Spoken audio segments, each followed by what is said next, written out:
2022 নম্বর হাদিস। দোয়াটি হচ্ছে আল্লাহুম্মা আজিরনি মিনান নার। এই দোয়াটি 7 বার পড়তে হবে ফজরের সালাতের পরে কারোর সাথে কথা বলার আগে এবং মাগরিবের সালাতের পরে কারোর সাথে কথা বলার পূর্বেই এই আমলটি করতে হবে। সম্মানিত দর্শক, চলুন আমরা দোয়াটি বানান করে শিখি, তারপরে সহিহ শুদ্ধ উচ্চারণ শিখে দোয়াটি মুখস্থ করে আমল শুরু করে দিই আজ থেকেই। সম্মানিত দর্শক, আপনারা আমার সাথে বলার চেষ্টা করুন আল্লাহুম্মা। এখানে এক লিপ টানতে হবে এবং এখানে গুণা করতে হবে। আল্লাহুম্মা আজিরনি, এখানে এক লিপ টানতে হবে।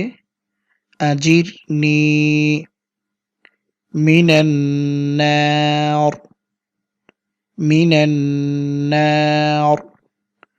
আল্লাহুম্মা আজিরনি মিনান নার। এভাবে কয়েকবার বলার চেষ্টা করুন, ইনশাআল্লাহ হয়ে যাবে। তারপর মুখস্থ করে ইনশাআল্লাহ